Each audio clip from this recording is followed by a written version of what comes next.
my first question is, Russia is not doing this for the first time. I mean, it arranges illegitimate elections, occupies, annexes and kills. A way to hold Russia within its borders is only one, a proper and mighty army. Do you agree to this? I don't agree that you have to stretch yourself to the point of stupidity by having more soldiers than you can afford to equip. Because if you do that, then you end up with lots and lots of people who are not really capable of actually fighting properly. So I think that one has to look at this in a financial terms and say that, you know, the limit and the size of the army is what you can have, that you can afford to give them proper clothing, proper protection, weapons, ammunition, and everything else. And it strikes me at the moment that Ukraine is somewhere around about the right balance, and that if it actually goes much larger, it'll simply run out of money. And then you end up with just soldiers dying because they can't actually fight properly. Is why the world did not foresee that of that time, the Russian threat, the aggression of Russia in Georgia in 2008. Is it just convenient to be blind for the international community, or maybe some other reason? That's a stinking question, because I think you probably even have to go back further to Chechnya, and actually say, why did we not realize that, you know, what was going on in Chechnya was actually, indeed, you know, the first steps of Putin trying to sort himself out. At 2008, I mean, I think people were just shocked. And of course, we really in the West were just not ready for the sheer quality of the strategic communication that came out of Russia, and the way that it actually made Saakashvili look like a fool or dangerous or all sorts of things, when in fact all he was doing was trying to protect his own country. And we weren't ready for that. And I think that nobody was ready for a nation-on-nation war, because we haven't had one really since Second World War. Okay, sorry, Korea. But people just weren't ready for it. So mentally, whether you count the European Union just wanted peace at all costs. And that's the way they've been thinking. You know, we've had all this peace now, we don't want to lose it. I think Americans just weren't engaged properly, mentally. Too much internal engagement, too much worrying about their own lives in America, and not enough to realize that what was going on over there was going to affect them severely a few years later on, which of course it has. Well, I mean, since Russia is doing that all of the time, I mean, annexing and killing, again, my question is, as an international community, as a collective West, do we have any tool and instrument to stop that, to react that? Maybe better communication between countries, or what do you think? How can we manage all this issue? That, again, is another good question. I mean, NATO has proven to be not the tool, because NATO is a defensive tool. And so, you know, NATO has been okay for defending us, but it's not been okay for facing Russia, because it's not designed for that. It doesn't have either the organization for it, and it doesn't have the whole sort of reason for existence for going and fighting Russia. Its only reason is, you know, you fight us and we'll fight back, not you're fighting other people and we're going to come and fight you. So NATO's not the tool. I mean, perhaps we need actually, you know, what we had for the first Gulf War, which was, you know, coalition of the willing, of those people who are actually, those countries that are actually brave enough and sharp enough to actually to go and do the business and stand alongside Ukraine in the battlefield. But hey, there are very few Western countries that are actually strong enough to do that at the moment. They may be forced to, mind, by Russia, but at the moment they're not going to volunteer for the for the hangman, as you would say. So there is no answer to my question, isn't it? Well, really. I mean, you made a good point about, you know, communication, and I think that you know, communication is vital. And I mean, we've always had, you know, the United Nations for communication. Effectively, that was supposed to be the tool for peace, right? But it hasn't worked. I mean, it's actually turned out to be the reverse. Well, it's a tool for. Pardon me. Yeah. No, no. I mean, it's Well, at become a least, tool. yeah, right. Well, at least now we see the problem. At least at least we see the directions we all have to move. I think Maybe. you're right there. I mean, I think you're absolutely right. We've now seen the problem, and I mean, actually, I read someone who said I wanted to join the United Nations. Then, after the war started, I definitely didn't want to join the United Nations, but now I want to join the United Nations to go and sort it out. And by goodness, does it need sorting out? It's terrible. And communication. Well, we have the the G7, which okay is probably the strongest that we're going to get towards a coalition of the willing, because at least it doesn't contain Russia. But when you go to the G20, you've got a lot of people there who are supporting Russia.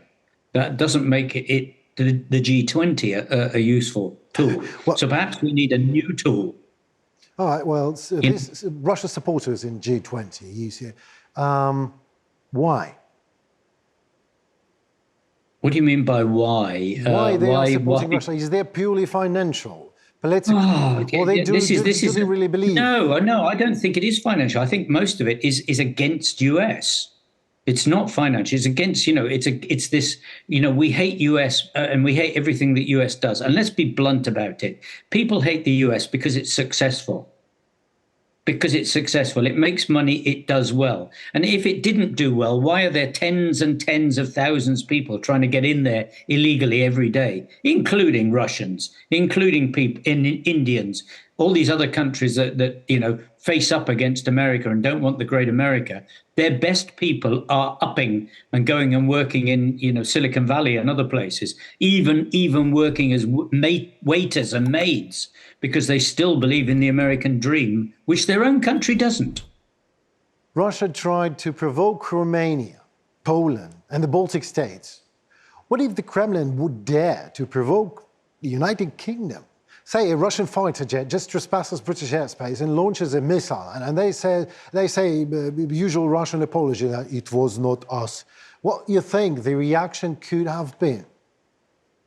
I think of all the countries in the world, I think Britain would go to war. I don't think that there's any doubt in my mind that they would take, if it was seen as being a deliberate act. I think now they would have to actually to do that, because Parliament would not let a prime minister through. I mean, it got extremely close in discussion in UK after the Scripner murders and things like this. But I think that a missile would be one step too far. I wouldn't necessarily say the same would happen about other countries in Europe, though. Obviously. But I think UK has a history of trying to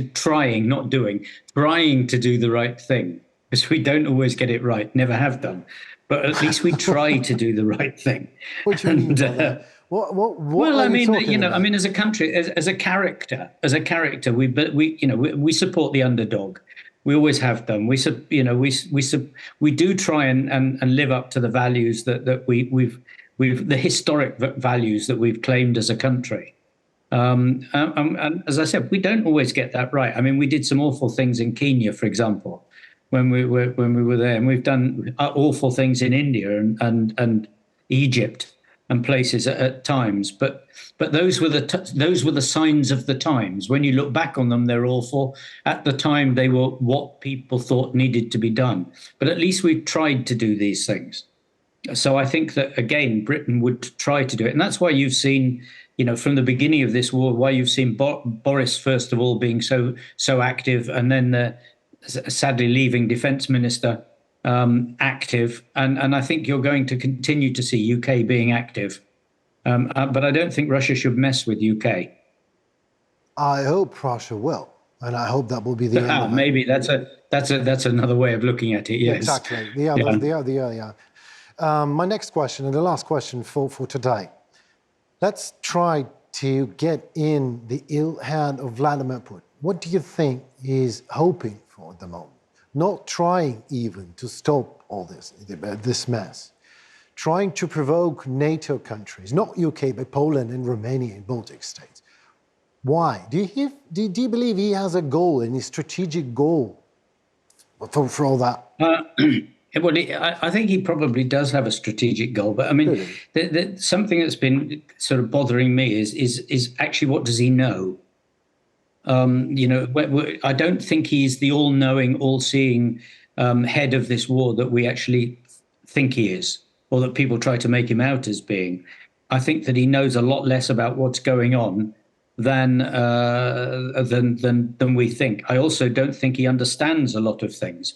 I mean, I think his understanding of the world is neatly summed up by his 3 days to Kiev idea, that he thought that Ukraine will give up and everybody loves him because they want to be part of Russia. And I think he thinks this is this is how his brain thinks, that NATO and everybody is ganging up against Russia. And I've heard this from Russians several times in the past. They've said, "Well, what do you think about what Russia's doing at the moment?" I said, "Well, I don't. I've not even thought about it at all." Well, Go Russia back doesn't, 7, 10 years. Russia doesn't know it Because too, it doesn't so it's feature. okay. It doesn't feature. And if you ask 10 years ago, you ask your average American about Russia, and ask them to draw it on the map. Well, then you'd get some interesting results, because most couldn't, and even those who could don't think about Russia from one day to the next. And actually, I think that is part of Putin's drive, that he wants everybody to think about Russia from one day to the next. He wants us all to think about, what's going on. But he's got to keep his audience at home thinking he's still the great Putin. And therefore, I think that the majority of things that you see that are happening are actually happening for the home consumption, not for the not for the West. No, does he need NATO to fight him? Probably, so that he can stay there. Absolutely. Because he's running out of other options and explanations. There's not many things left he can actually say, is there? No. Other than we're fighting the world for the greatness, who are trying to take over Russia, etc. The next step is take it to the moon, I believe. Well, let's get out of Vladimir Putin's head and get into the minds of millions and millions of Russians. If they would have a choice, like, this is the end of Mother Russia as they know it, or this is another Tsar upcoming. No federal country anymore, or another Tsar. I mean, the total uncertainty, uncertain future. What do you think Russians will choose? Tsar. 97, 98% Azar, because that's the only thing they know. It's the only form of leadership they know and understand. And they think it's right that you should have someone who knows all these things and does all these things. You don't see any signs of anybody trying to trash Putin's palaces, do you? No. No. There's your answer. Another Tsar in our wonderful palaces that we have helped our Tsar build. Yes, indeed. Thank you very much, Mr. Grant, for your time and for your expertise and for your lovely answers. It was a pleasure meeting you and discussing things with you. Hope someday you can join us for another conversation. I would love to. Thank you very much. Good questions. Thank you. I enjoyed it. Thank you very much. Thank you. Goodbye. Bye-bye. And glory to our heroes too. Glory to our heroes.